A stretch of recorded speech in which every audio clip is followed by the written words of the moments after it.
Hello everyone, good morning. Welcome to all of you. This is Pooja. Dear parents, आज की class में हम लोग बायोलॉजी के मोस्ट इम्पॉर्टेंट क्वेश्चन सॉल्व करेंगे। तो ये आपकी बहुत ही स्पेशल क्लास होने वाली है, तो सभी लोग क्लास को ज़रूर ज्वाइन करें और क्लास को ज़्यादा से ज़्यादा शेयर करें। इसके साथ साथ ये वीडियोस उन सभी पेरेंट्स के लिए बहुत हेल्पफुल रहेगी जो लोग यूपी टीजीटी पीजीटी या फिर आने वाले एग्ज़ाम्स एलटी जीआईसी इन एग्ज़ाम्स की प्रिपरेशन कर रहे हैं। चलिए स्टार्ट करते हैं। सभी क्वेश्चंस को आप ध्यान से पढ़ना और आंसर करने की कोशिश करना। फर्स्ट क्वेश्चन क्या है? इन 1900 AD, 3 biologists independently rediscovered Mendel's principles. They were 1900 में 3 साइंटिस्ट ने इंडिपेंडेंटली जो मेंडल्स ने अपने लॉस दिए थे, प्रिंसिपल्स दिए थे, उनकी उन्होंने रीडिस्कवरी किया था, यानी कि उस पर फिर से उन्होंने वर्क किया था। तो वो हमारे 3 कौन से साइंटिस्ट थे? Sutton, Morgan and Bridge, Watson, Punnett and Bridge, Avery, MacLeod and McCarty, या फिर Hugo de Vries, Correns and Tschermak. बताइए यहाँ पर आपका करेक्ट आंसर क्या हो जाएगा? तो आप सभी जानते हैं जो ह्यूगो डेब्रिस एंड कॉरेंस एंड टेस्मार्क थे, इन्होंने मेंडल्स के प्रिंसिपल्स या मेंडल्स के लॉस की रीडिस्कवरी की थी और इन्हीं की वजह से फिर मेंडल्स को जो है इतना बड़ा क्रेडिट मिला था कि जेनेटिक्स के फादर हमारे मेंडल्स हैं। ह्यूगो डेब्रिस कहाँ के रहने वाले थे? कभी कभी साइंटिस्ट कहाँ के रहने वाले होते हैं, इससे भी क्वेश्चन पूछा जाता है। जैसे आपकी सेल थ्योरी में जो स्वान एंड स्लाइडन हैं, इनका कई बार पूछा गया है कि स्वान साइंटिस्ट जो थे ये कहाँ के रहने वाले थे और स्लाइडन जो थे वो कहाँ के रहने वाले थे, है ना।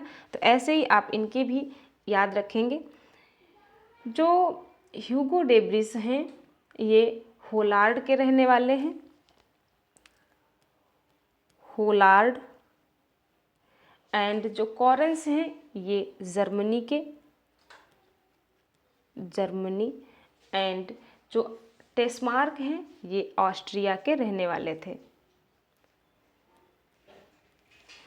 सो करेक्ट आंसर यहाँ क्या हो गया? That is option number D, Hugo de Vries, Correns and Tschermak ने मेंडल्स के लॉ की या प्रिंसिपल्स की रीडिस्कवरी की थी। नेक्स्ट क्वेश्चन देखिए, Which of the following characters was not chosen by Mendel?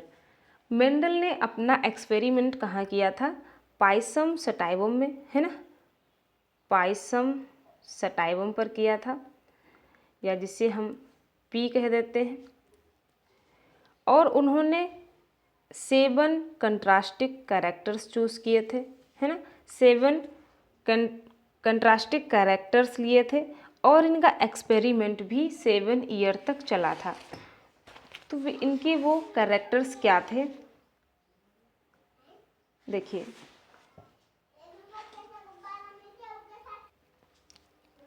Pod shape, pod colour, location of flower, location of pod. तो देखेंगे यहाँ पर 7 कैरेक्टर्स क्या क्या थे।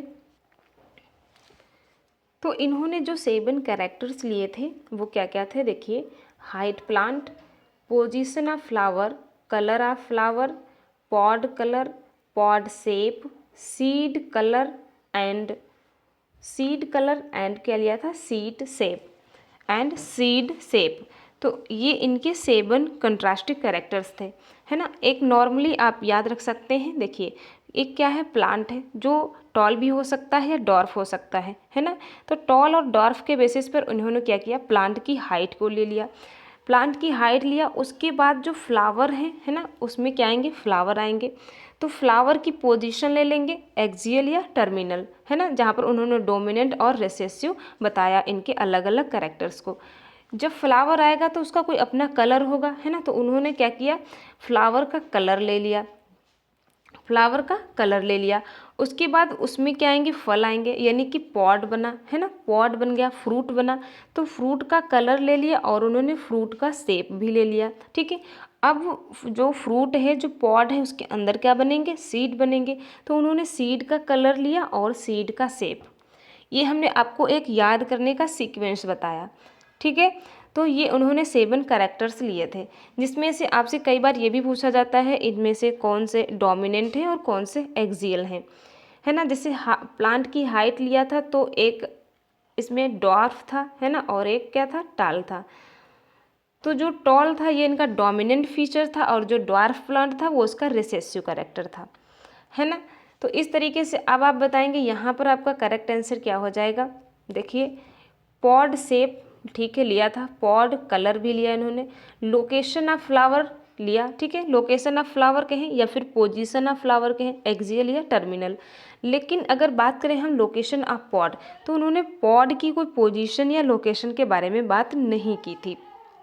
तो ये हमारा ऑप्शन नंबर डी इनकरेक्ट हो जाएगा, है ना। ऑप्शन नंबर डी जो है ये यहाँ पर नहीं होना चाहिए। सो यहाँ पर आपका करेक्ट आंसर क्या हो गया, ऑप्शन नंबर डी, क्योंकि आपसे यहाँ पर नॉट पूछा गया है।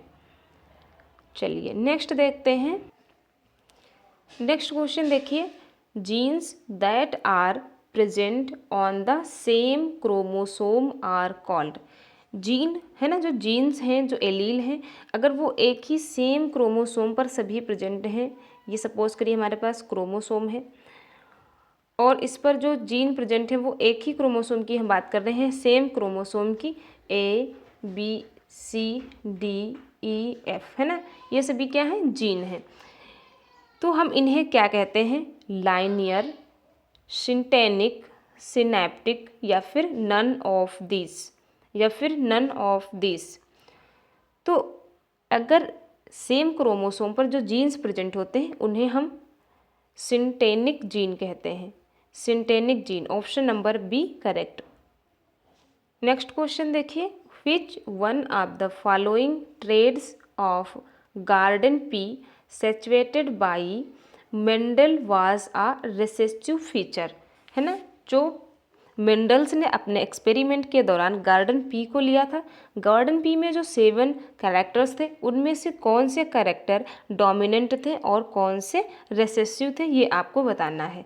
Green seed colour, green pod colour, round seed shape या फिर एक्जियल फ्लावर, या फिर एक्जियल फ्लावर।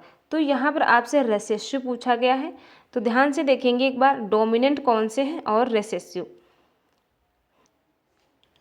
देखिए, अगर डोमिनेंट कैरेक्टर की बात करें तो डोमिनेंट में प्लांट की हाइट टॉल होनी चाहिए, फ्लावर की पोजीशन एक्सियल होनी चाहिए और फ्लावर का कलर रेड या पिंक होना चाहिए, पॉड का कलर ग्रीन होना चाहिए, ठीक है, और सीड का कलर भी येलो होना चाहिए, ठीक है, सीड का कलर येलो होना चाहिए। और अगर शेप की बात करें, सीड शेप की, तो सीड का शेप राउंड होना चाहिए। ये सारे कैरेक्टर कैसे हैं, डोमिनेंट हैं। इसके जस्ट अपोजिट कर लेंगे तो ये आपके क्या आ जाएंगे, रिसेसिव।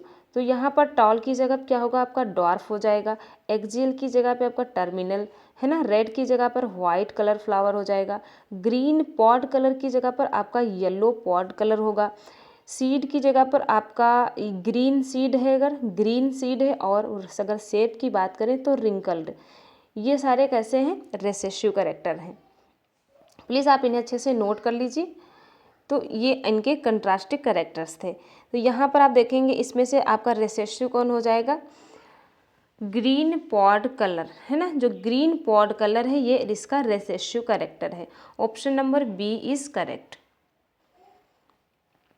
नेक्स्ट देखिए, a gene is said to dominant. हम किसी भी जीन को कब डोमिनेंट कह सकते हैं, it never express in any condition, it express its effect only in homozygous condition, या फिर it express its effect only in homozygous condition, it express both in heterozygous and homozygous condition. तो आप सभी जानते हैं जब हम जीन या एलील को डोनेट करते हैं तो 2 तरीके से, ये आपका होमो है ना, होमो डोमिनेंट, एंड ये क्या है पर हेट्रोडोमिनेंट। जब इस फॉर्म में एलील प्रेजेंट होते हैं तो हम इससे क्या कहते हैं, दैट इज डोमिनेंट, डोमिनेंट कहते हैं। और ये इसकी कैसी कंडीशन है, होमोजाइगस है, और ये इसकी कैसी कंडीशन है, हेटेरोजाइगस। ठीक है, तो अब यहाँ पर आप बता दीजिए डोमिनेंट किसे कहेंगे, it express both in heterozygous and homozygous condition. Option number D is correct. Next question देखिए, in human beings brown eye B is dominant over blue eye. जो बी है ये डोमिनेंट है ना, किसके ऊपर, बी। ये इसके लिए कौन सा कलर है, ब्लू आई। जो हमारी बी एलील है ना, ये ब्लू, एक सेकेंड, ब्लू आई कलर के लिए है। और जो बी हमारी डोमिनेंट है ना, डोमिनेंट है, ये किसके लिए है, ब्राउन आई कलर के लिए।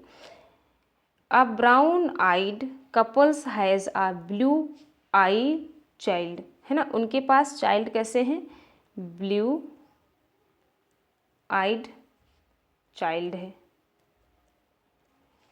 What is the possible genotype of the couple. तो आपको बताना है कि जो कपल का जीनोटाइप है वो क्या हो सकता है। तो देखिए ध्यान से, ब्लू आई चाइल्ड है ना, तो हमारे पास क्या होना चाहिए, बी है ना। रिसेसिव बी जब होगा तभी ये, इसको हम क्या कहेंगे, ब्लू आई चाइल्ड, है ना।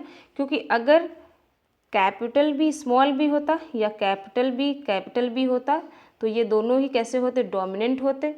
और अगर ये डोमिनेंट होते तो ये आई कलर कैसा देते, ब्राउन, है ना।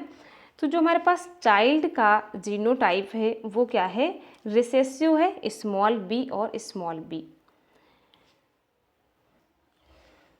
देखिए, तो अगर हम यहाँ पर डोमिनेंट हेट्रोजाइगस लेंगे और उसके बीच फर्टिलाइजेशन कराएंगे तो हमें एक पॉसिबल जीनोटाइप ऐसा मिलेगा जो रिसेसिव होगा और ब्लू आई होगा, है ना। उसके आई का कलर कैसा होगा, ब्लू होगा। तो यहाँ पर हेट्रोडोमिनेंट की बात करें तो यहाँ पर क्या हमारा करेक्ट हो जाएगा, option number B is correct. Clear. चलिए नेक्स्ट देखिए, नेक्स्ट क्वेश्चन देखेंगे, genetically dwarf plant can be converted into a plant of normal height with help of. इनमें से किस हम फाइटो हार्मोन्स को यूज़ करके ड्वार्फ प्लांट को, जेनेटिकली जो ड्वार्फ प्लांट है उसको हम टॉल प्लांट में चेंज कर सकते हैं। बताइए, ऑक्सिन को यूज़ करके, साइटोकाइनिन्स को, एथाइलिन को, या फिर जिब्रेलिन्स को यूज़ करके। तो अगर हम किसी ड्वार्फ प्लांट पर जिब्रेलिन को अप्लाई करते हैं, जिब्रेलिन्स को अगर हम अप्लाई करते हैं तो ये ड्वार्फ प्लांट टॉल प्लांट में कन्वर्ट हो जाता है। ठीक है, लेकिन याद रखना ये सिर्फ मार्फोलॉजिकली ड्वार्फ प्लांट से टॉल प्लांट में चेंज होता है। अगर हम इसका जो फिर से ब्रीड करवाएंगे, इसके बाद जो न्यू प्लांट आएगा तो वो फिर से हमें ड्वार्फ ही मिलेगा। ये बात आप याद रखेंगे। अगर हम बाहर से किसी भी फाइटो हार्मोन्स को अप्लाई करते हैं तो ये इसके जेनेटिक में कोई चेंजेस नहीं कर पाता है, ये केवल इसको मार्फोलॉजिकली ड्वार्फ प्लांट से इसको टॉल प्लांट में कन्वर्ट कर देगा। क्लियर। सो यहाँ पर करेक्ट आंसर हो जाएगा ऑप्शन नंबर डी। अच्छा, किसी क्लास में हमने आपको गलती से साइटोकाइनिन बता दिया था तो प्लीज़ आप इसको करेक्ट कर लीजिए, साइटोकाइनिन नहीं होगा यहाँ पर आपका जिब्रेलिन्स होगा। क्लियर। इसीलिए हमने आज फिर से इस क्वेश्चंस को इंक्लूड किया था ये चीज़ें करेक्ट करने के लिए। नेक्स्ट क्वेश्चन देखेंगे, क्वेश्चन नंबर 8। क्वेश्चन नंबर 8 क्या है, ABO blood group system exhibit. ABO जो हमारे पास ब्लड ग्रुप सिस्टम है ना, यहाँ पर हमें क्या देखने को मिलता है इसके बीच में, इपिस्टैसिस, इनकॉम्प्लीट डोमिनेंस, मल्टीपल एलिलिज्म, या फिर मल्टीपल फैक्टर इनहेरिटेंस, या फिर मल्टीपल इन फैक्टर इनहेरिटेंस, बताइए। सो यहाँ पर हमारा करेक्ट आंसर क्या हो जाएगा, that is option number C. Option number C, multiple allelism. Next question देखिए, द 3 principles of Mendelism are. Mendel के 3 प्रिंसिपल्स क्या थे? Linkage, segregation and independent assortment, linkage, dominance, recessiveness and segregation, या फिर dominance, recessiveness, segregation and independent assortment, या फिर dominance, recessiveness, linkage and independent assortment. तो अगर हम प्रिंसिपल के लॉस की बात करें तो प्रिंसिपल ने 3 लॉस दिए थे, दैट इज डोमिनेंस, रेसेसिवनेस, है ना, जिसे हम डोमिनेंस हाइपोथेसिस भी कहते हैं, एंड सेग्रीगेशन और इंडिपेंडेंट असॉर्टमेंट, है ना, सेग्रीगेशन और इंडिपेंडेंट असॉर्टमेंट। लेकिन मेंडल्स ने कहीं भी लिंकेज की तो बात ही नहीं की थी, क्योंकि उस समय ये लिंकेज के बारे में कुछ नहीं बता पाए थे। सो यहाँ जहाँ पर आपका लिंकेज दिया है तो ये तो होगा नहीं, है ना। लिंकेज को किसने बताया था? टी.एस. मॉर्गन ने ड्रोसोफिला में। सो यहाँ पर आपका करेक्ट आंसर क्या हो गया? ऑप्शन नंबर सी, है ना। अगर आप जरा सा भी कॉमन सेंस लगाते तो ऐसे क्वेश्चन आप बहुत आसानी से कर पाते, क्योंकि लिंकेज यहाँ भी दिया था, लिंकेज यहाँ भी दिया था और लिंकेज यहाँ पर। तो आपके तीनों ऑप्शंस इनकरेक्ट थे और करेक्ट था ऑप्शन नंबर सी। चलिए नेक्स्ट देखेंगे। नेक्स्ट क्वेश्चन देखेंगे, how many genetically different gametes can be made by an individual of genotype, है ना। क्या है जीनोटाइप? डिफरेंट जो गैमेट्स हैं वो जो हमें डिफरेंट टाइप्स ऑफ गैमेट्स निकालने हैं उनके लिए हमारे पास दिया गया जीनोटाइप क्या है? ए है ना, हेट्रो है, बी हेट्रोजाइगस, सी होमोजाइगस, डी होमोजाइगस, ई हेट्रोजाइगस, है ना। कितने हैं? 1 2 3 4 एंड 5। हमारे पास टोटल कितने हैं? 5 जीनोटाइप्स हैं। लेकिन हमें जब भी डिफरेंट टाइप ऑफ गैमेट्स निकालने होते हैं तो हम क्या करते हैं, देखिए, number of different type of gametes निकालने के लिए हम सबसे पहले नंबर ऑफ हेट्रोगैमेट्स निकालते हैं, है ना। यानी कि हम नंबर ऑफ हेट्रोगैमेट्स निकालेंगे। देखिए हेट्रोगैमेट्स कितना है? 1 2, है ना। ये हमारे तो होमोजाइगस है, होमोजाइगस रिसेसिव ये है और ये होमोजाइगस डोमिनेंट है, इसे इंक्लूड नहीं करेंगे। और ये आपका हेट्रोजाइगस है। तो नंबर ऑफ हेट्रोजाइगस हमारे पास कितने हैं? 1 2 और 3 हैं, है ना। तो नंबर ऑफ गैमेट्स निकालने के लिए हम क्या करते हैं? टू दी पावर n कर देते हैं। तो यहाँ पर आपका क्या हो जाएगा? टू दी पावर n में हमारे पास नंबर ऑफ हेट्रोगैमेट्स कितने आए हैं? 3। तो ये आपका कितना हो जाएगा? 2 × 2 × 2, है ना। तो आपका ये निकल कर आ जाएगा 8, राइट। तो यहाँ पर आपका करेक्ट आंसर क्या हो जाएगा? 5 10 8 या फिर 16। तो हमारे पास number of different type of gametes निकल कर आए हैं, दैट इज 8। ठीक है। तो यहाँ पर अगर आपको डिफरेंट टाइप के गैमेट्स बनाने हो तो भी आप जो गैमेट्स बनाएंगे इनको क्रॉस फर्टिलाइज करके वो आपके पास 8 आएंगे। ठीक है, 8 टाइप्स के। चलिए नेक्स्ट देखते हैं। नेक्स्ट क्वेश्चन देखेंगे, in Mirabilis jalapa hybrid between red and white flower plants produce pink flower due to. जब कार्ल कोरेंस ने एक्सपेरिमेंट किया मिराबिलिस जलापा के बीच में, तो जो मेल प्लांट था, मेल मिराबिलिस जलापा, उसके कैसे थे? रेड फ्लावर थे, है ना। और जो फीमेल था मिराबिलिस जलापा प्लांट, उसके फ्लावर कैसे थे? वाइट थे, है ना। तो इनको जब उन्होंने क्रॉस कराया तो उन्हें पिंक कलर के फ्लावर्स मिले, है ना, जो कि क्या था, ये इंटरमीडिएट था, इंटरमीडिएट कलर के फ्लावर्स मिले, है ना, रेड और वाइट से। तो उन्होंने बताया कि ये इनकम्प्लीट डोमिनेंस का केस है ना। जब मेंडल ने डोमिनेंस और रेसेसिवनेस का लॉ दिया था, है ना, तब उन्होंने उसको प्रूफ करने के लिए एक्सपेरिमेंट किया था मिराबिलिस जलापा पर। मिराबिलिस जलापा को हम 4 o'clock प्लांट भी कहते हैं, ठीक है। तो उन्होंने जब देखा तो उनको एक इंटरमीडिएट ट्रेड देखने को मिला, जिससे उन्होंने इसको क्या कहा, इस एक्सपेरिमेंट को उन्होंने इनकम्प्लीट डोमिनेंस टर्म दिया, है ना, इनकम्प्लीट डोमिनेंस।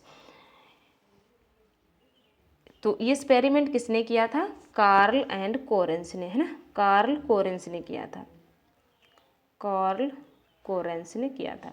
इसके अलावा और क्या क्या इनकम्प्लीट डोमिनेंस के एग्जांपल्स हो सकते हैं, उन्हें भी आपको अच्छे से याद रखना है क्योंकि वो भी इम्पॉर्टेंट हैं। इसके अलावा आपने देखा एंटीहिरनम मेजस में, एंटीहिरनम मेजस में इसका फ्लावर क्लार था, है ना, जिसको हम स्नैप ड्रैगन के नाम से भी जानते हैं। और इसके अलावा फीदर कलर ऑफ एंडालूसियम फाउल, इस पर भी एक्सपेरिमेंट हुआ था किसका, इनकम्प्लीट डोमिनेंस के लिए। और इसके अलावा आप याद रखेंगे बार आई इन ड्रोसोफिला, ठीक है, बार आई इन ड्रोसोफिला, ये भी एक्सपेरिमेंट किससे रिलेटेड था, इनकम्प्लीट डोमिनेंस से। तो ये इसके इनकम्प्लीट डोमिनेंस के एग्जाम्पल्स जिन्हें आपको याद रखना है। नाउ नेक्स्ट क्वेश्चन देखेंगे, skin colour of human beings is determined by cumulative genes. This hypothesis was originally proposed by Sutton, Correns, Bateson या फिर डेवेनपोर्ट। तो ह्यूमन की स्किन कलर से रिलेटेड जो क्यूमुलेटिव जीन्स है, इसका डिटर्मिनेशन किसने किया था या इस हाइपोथेसिस को किसने दिया था, तो वो थे हमारे साइंटिस्ट, दैट इज डेवेनपोर्ट, है ना। और इसे क्या कहते हैं, पॉलीजेनिक इनहेरिटेंस के नाम से भी जानते हैं, पॉलीजेनिक इनहेरिटेंस या फिर क्वांटिटेटिव इनहेरिटेंस, या इसी को और हम क्या कहते हैं, क्वांटिटेटिव इनहेरिटेंस। क्लियर। चलिए नेक्स्ट क्वेश्चन देखेंगे। नेक्स्ट क्वेश्चन देखेंगे, supplementary gene interaction in F2 generation results in a phenotypic ratio. Supplementary gene interaction में फिनोटिपिक रेशियो कितना होता है, 9:7, 12:3:1, 9:3:4 या फिर 12:1:3। देखिए हमने आपको इपीस्टैटिक के बारे में बताया था। इपीस्टैटिक में डोमिनेंट इपीस्टैटिक और रेसेसिव एपीस्टैटिक। रेसेसिव एपीस्टैटिक को हम सप्लीमेंट्री जीन कह देते हैं और जिसका रेशियो 9:3:4 होता है।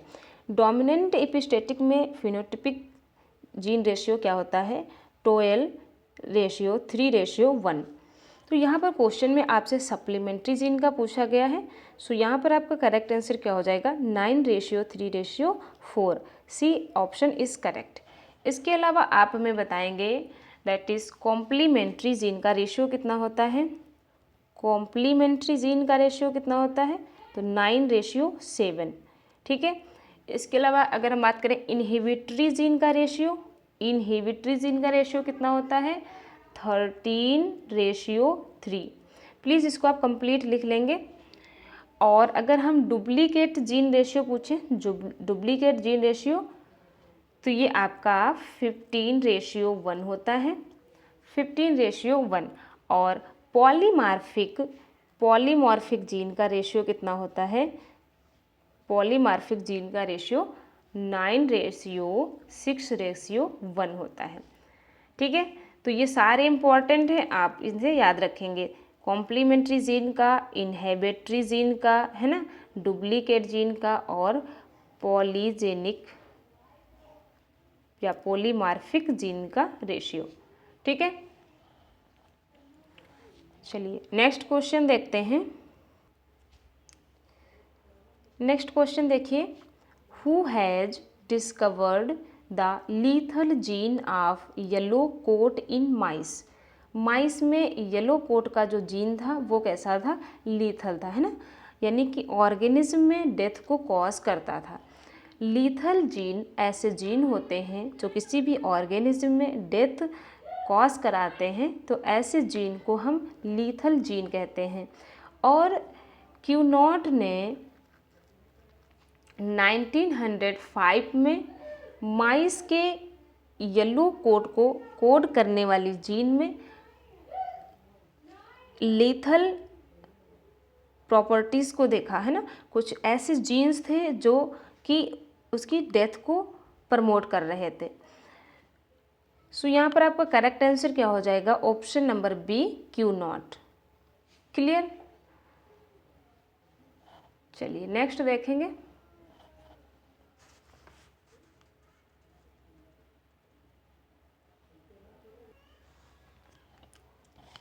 Chromosome theory of inheritance was proposed by. Chromosome theory of inheritance, है ना, क्रोमोसोम थ्योरी ऑफ इनहेरिटेंस ये किसको प्रपोज किया था, ब्रिज ने, ह्यूगो डे ब्रिज ने, ग्रेगर जॉन मेंडल ने, या फिर सटन एंड बॉवेरी ने, या फिर सटन एंड बॉवेरी ने।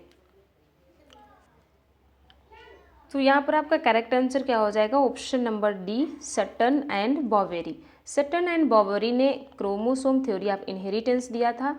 और अगर आपसे पूछा जाए क्रोमोसोम टर्म किसने दिया था, क्रोमोसोम टर्म किसने दिया था, तो टर्म दिया था डब्लू वाल्डेयर ने, डब्लू वाल्डेयर ने। क्लियर। इसके अलावा और आपसे अगर पूछा जाए experimental verification of chromosomal theory, experimental verification अगर आपसे पूछा जाए कि क्रोमोसोमल थ्योरी का वेरिफिकेशन किसने किया था, तो ये हैं आपके टी.एच. मॉर्गन। इम्पॉर्टेंट है क्वेश्चन, यहीं से आपको कंफ्यूज करके पूछा जा सकता है। तो याद रखना, अगर एक्सपेरिमेंटल वेरिफिकेशन की बात करें तो आप टी.एच. मॉर्गन को लगाएंगे। टी.एच. मॉर्गन और किस में किया था इन्होंने, ड्रोसोफिला में, है ना, ड्रोसोफिला में। इसके अलावा और क्या क्या किया टी.एच. मॉर्गन ने, जैसे लिंकेज, क्रॉसिंग ओवर, इन सारी चीज़ों की डिस्कवरी इन्होंने की थी। क्लियर। नेक्स्ट क्वेश्चन देखिए, back cross involves. Back cross किसके साथ करते हैं, crossing between two F1 hybrids, crossing between two hybrids in F2, crossing the F1 hybrid to either of the parents, या फिर crossing between the two parents. ध्यान रखना, आपसे बैक क्रॉस पूछा गया है ना, न कि टेस्ट क्रॉस। देखिए एक बार समझेंगे बैक क्रॉस और टेस्ट क्रॉस में डिफरेंस क्या है। देखिए डोमिनेंट पेरेंट है ना, और recessive parent. Dominant parent and recessive parent male और फीमेल है ना। जो डोमिनेंट पेरेंट है ये इसको जनरली मेल मान लिया जाता है, और जो रिसेसिव पेरेंट है इसको जनरली फीमेल मान लिया जाता है। तो डोमिनेंट पेरेंट और रिसेसिव पेरेंट के बीच में हमने क्रॉस कराया तो हमारे पास F1 जनरेशन आया, है ना। अब F1 जनरेशन को अगर हम फिर से डोमिनेंट पेरेंट या फिर हम रिसेसिव पेरेंट, है ना, या फिर हम रिसेसिव पेरेंट किसी के साथ भी क्रॉसिंग फिर से करवाते हैं, तो इस क्रॉस को हम क्या कहते हैं, बैक क्रॉस कहते हैं। ठीक है, इस क्रॉस को हम बैक क्रॉस कहते हैं। और अगर कभी F1 जनरेशन को सिर्फ हमने रिसेसिव पेरेंट से क्रॉस कराया तो इसे हम टेस्ट क्रॉस कहते हैं। क्या कहते हैं, टेस्ट क्रॉस। और F1 जनरेशन को कभी हमने सिर्फ और सिर्फ डोमिनेंट से कराया, देखिए टेस्ट क्रॉस को अगर हमने कभी सिर्फ डोमिनेंट पेरेंट से क्रॉस कराया तो इसे हम आउट क्रॉस कहते हैं। क्या कहते हैं, आउट क्रॉस। ठीक है, क्लियर। तो इसीलिए हम कहते हैं कि all back cross is test cross but all test cross is not back cross, है ना। सो यहाँ पर आपका करेक्ट आंसर क्या हो जाएगा, देखिए crossing the F1 hybrid to either of parents, है ना। बैक क्रॉस में हम पेरेंट्स में रिसेसिव या फिर हम डोमिनेंट किसी से भी करा सकते हैं। So correct answer option number C. चलिए नेक्स्ट क्वेश्चन देखिए। नेक्स्ट क्वेश्चन क्या है, कॉलम फर्स्ट को कॉलम सेकेंड से मैच करना है।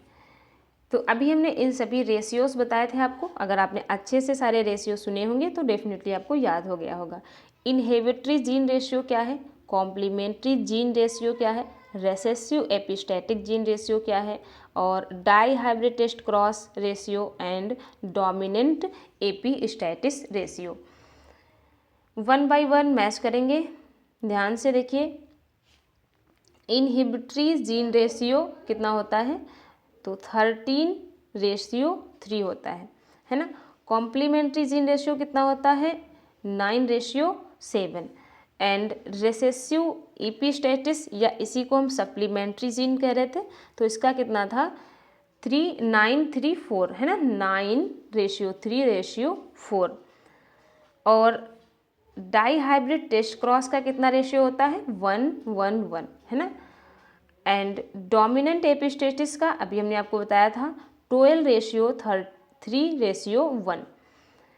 तो इस तरीके से आप मैच कर लेंगे। देखिए आपके पास क्या आया, A4 है ना, B कितना है 5, C1, D2, E 3rd, 4 5 1 2 3। So correct answer option number C, option number C. Next question देखेंगे, crossing over occurs between. Crossing over किसके बीच होता है, two non sister chromatids of same bivalent, two sister chromatids of same chromosome, two non sister chromatids of different bivalents, या फिर none of this. ध्यान से answer करना। सो यहाँ पर आपका करेक्ट आंसर क्या हो जाएगा, अगर हम बात करें क्रॉसिंग ओवर की, तो क्रॉसिंग ओवर दो नॉन सिस्टर क्रोमेटिड्स के बीच में होती है, जो कि ये एक बाइवैलेंट या टेट्राड का फॉर्मेशन करते हैं, है ना। तो ये आपके पास होमोलोगस क्रोमोसोम है ना, जिसमें ये इसकी सिस्टर क्रोमेटिड्स हैं, ये इसकी सिस्टर क्रोमेटिड्स हैं, और ये दूसरे वाले होमोलोगस क्रोमोसोम की सिस्टर क्रोमेटिड्स हैं। तो इनके बीच में क्रॉसिंग ओवर नहीं होता है। ये जो दूसरा वाला होमोलोगस क्रोमोसोम है, इसकी और इस वाले क्रोमोसोम की सिस्टर क्रोमेटिड्स के बीच में यहाँ पर ये क्रॉसिंग ओवर होता है, ठीक है। तो क्या हुआ, दो कैसी हैं, नॉन सिस्टर क्रोमेटिड्स हैं एंड सेम बाइवैलेंट है ना, यानी कि ये सेम होमोलोगस क्रोमोसोम है। तो ये बाइवैलेंट, ये वाला बाइवैलेंट, ये बाइवैलेंट, दो अलग अलग बाइवैलेंट है जो सेम होते हैं। सो यहाँ पर आपका करेक्ट आंसर क्या हो जाएगा, that is option number A, two non sister chromatids of same bivalent. चलिए नेक्स्ट देखेंगे, ध्यान से पढ़ना क्वेश्चन। देखिए नेक्स्ट क्या है, the recombination frequency between gene A and B is 9% है ना। ए और बी के बीच में कितना है, 9% है। And between A and C, A and C के बीच में कितना है, ए एंड सी के बीच में 17% है, ठीक है, 17% है। And between B and C, B and C के बीच में आपका सपोज करिए 8% है, ठीक है, कितना 8%। अब आप बताइए यहाँ पर जो आपके पास रिकॉम्बिनेशन की जो फ्रिक्वेंसी होगी, है ना, जो आपके पास एक जीन का सीक्वेंस आएगा, ये क्या होगा।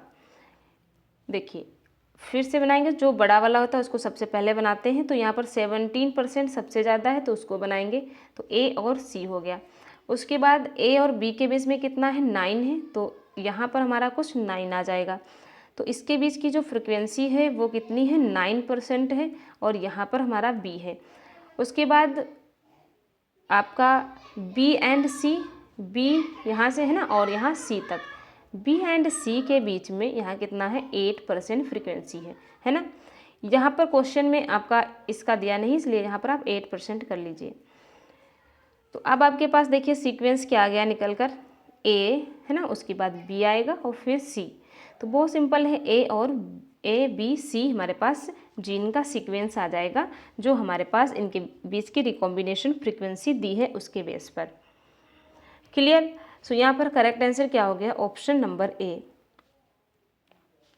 नेक्स्ट देखिए, the maximum frequency of a recombination of genes at 2 loci is. Maximum frequency कितनी हो सकती है, रिकॉम्बिनेशन की बात करें या क्रॉसिंग ओवर की। देखिए अगर हम बात करें मैक्सिमम क्रॉसिंग ओवर या रिकॉम्बिनेशन की, तो मैक्सिमम हमारे पास हमेशा कितना होता है, दैट इज़ 50%। और अगर मिनिमम क्रॉसिंग ओवर की बात करें तो मिनिमम क्रॉसिंग ओवर 0% होता है ना, क्योंकि मैक्सिमम जो लिंकेज होता है, मैक्सिमम लिंकेज हमारे पास 100% होता है, यानी कि एकदम से ए और बी दोनों ही जीन इतना क्लोज हैं कि इनके बीच में कोई क्रॉसिंग ओवर हो ही नहीं सकता। तो यहाँ पर मैक्सिमम लिंकेज की बात करें तो ये 100 होता है, लेकिन याद रखना कभी भी जो क्रॉसिंग ओवर है वो मैक्सिमम 50% के ऊपर नहीं होता है, ठीक है, कभी भी 50% के ऊपर क्रॉसिंग ओवर नहीं होता है। क्लियर। और अगर बात करें मिनिमम लिंकेज की, है ना, मिनिमम लिंकेज की, तो मिनिमम लिंकेज हमारे पास कितना हो सकता है, ये 50% होता है ना। कम से कम अगर लिंकेज की बात करें तो 50% तो होगा ही, है ना। सो यहाँ पर आपसे पूछा गया है क्या, मैक्सिमम फ्रीक्वेंसी ऑफ रिकॉम्बिनेशन, तो 50% हो जाएगा। Correct answer option number B. Next question देखिए, the terms cistron, recon and muton was coined by. Cistron, जो सिस्ट्रॉन, रिकॉन एंड म्यूटॉन है, ये डीएनए के ही फंक्शनल सेगमेंट होते हैं। जो सिस्ट्रॉन है इसको हम यूनिट ऑफ ट्रांसक्रिप्शन कहते हैं, यानी कि ट्रांसक्रिप्शन जहाँ से स्टार्ट होगा, जहाँ जिस डीएनए सेगमेंट का ट्रांसक्रिप्शन होगा उस यूनिट को हम सिस्ट्रॉन कहते हैं। एंड म्यूटॉन, ये भी डीएनए का ही सेगमेंट है, यानी कि म्यूटेशन की वो यूनिट या डीएनए का वो पार्ट जहाँ पर म्यूटेशन कॉज होगा या जहाँ पर डीएनए के जीन में डिफेक्ट आएगा, है ना, डीएनए में डिफेक्ट आएगा, तो उस पोर्शन को या उस यूनिट को हम म्यूटॉन कह देते हैं। रिकॉन, डीएनए का वो पार्ट जहाँ से रिकॉम्बिनेशन या क्रॉसिंग ओवर जहाँ पर होता है उस यूनिट को ही हम रिकॉन कह देते हैं, ठीक है, उसी यूनिट को हम क्या कहते हैं, रिकॉन। तो सिस्ट्रॉन, म्यूटॉन एंड रिकॉन, इनका टर्म किसने दिया था, दैट इज़ बेंजर ने। बहुत इंपॉर्टेंट है, याद रखना, पूछा जा सकता है, बेंजर ने टर्म दिया था। कभी कभी आपसे इनका बेस पेयर या साइज़ पूछा जाता है, तो जो सिस्ट्रॉन है इसका सबसे लार्ज साइज होता है ना, कंपेयर देन म्यूटेशन और रिकॉन। और अगर स्मॉल की बात करें तो इसका सबसे स्मॉल बेस पेयर होता है रिकॉन का। तो सिस्ट्रॉन आपका लार्ज डीएनए सेगमेंट है जो कि ट्रांसक्रिप्शन कराएगा, और रिकॉन एक स्मॉल डीएनए फ्रेगमेंट है जहाँ पर रिकॉम्बिनेशन होगा। नेक्स्ट क्वेश्चन देखिए, a double monosomic is correctly represented as. आपने एन्यूप्लॉइडी पॉलीप्लॉइडी को अच्छे से पढ़ा होगा, है ना। तो अगर हम एन्यूप्लॉइडी की बात करें तो एन्यूप्लॉइडी में आपने देखा कि अगर क्रोमोसोम के नंबर डिलीट हो रहे हैं या फिर क्रोमोसोम के नंबर ऐड हो जाते हैं, वहाँ पर एक्स्ट्रा आ जाते हैं, तो वहाँ पर उस कंडीशन को हम एनीप्लॉइडी कहते हैं। और ये एनीप्लॉइडी कई तरीके की हो सकती है, मोनोसोमी, नलीसोमी, ट्राइसोमी, है ना। तो देखिए एक बार देखेंगे सारी चीज़ों को, जिससे कि यहाँ से आपको कोई भी क्वेश्चन पूछा जाए तो आप अच्छे से कर पाएँ।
तो ये आपका नलीसोमी हो जाएगा 2n-2। ट्राइसोमी की बात करें तो ये आपका 2n+1 हो जाएगा। एंड डबल ट्राइसोमी की बात करें तो ये आपका 2n+1 हो जाएगा। और अगर टेट्रासोमी की बात करें तो ये आपका 2n+2 हो जाएगा। क्लियर? वाइस आ रही सभी को?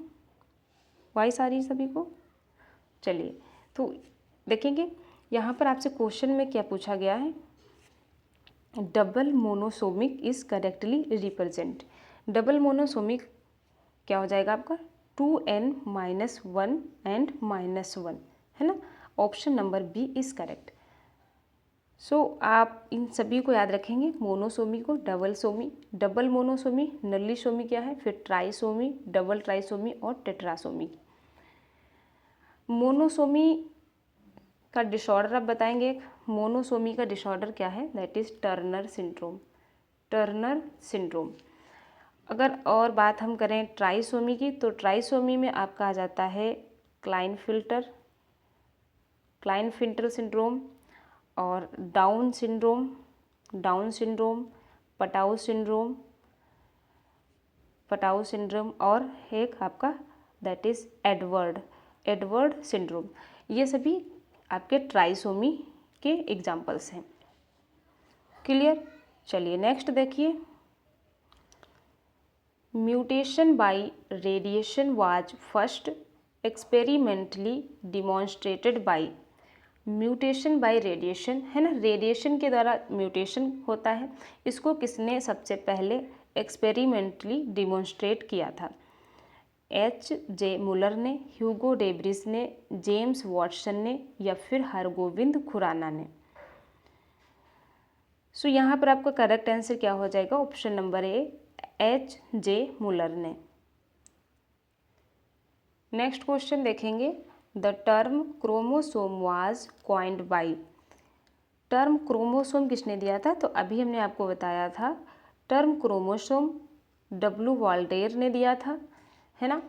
और inheritance of chromosomal theory Sutton and Boveri ने दिया था। Experimental verification of chromosomal theory of inheritance किसने दिया था? T.H. मॉर्गन ने। ये सारी चीज़ें आप अच्छे से याद रखेंगे। चलिए नेक्स्ट देखिए। The structure of the chromosome to which spindle fibre are attach. हमारे पास ये जो क्रोमोसोम है ना, ये इसका सेंट्रोमियर है और ये दूसरी क्रोमेटिड्स है।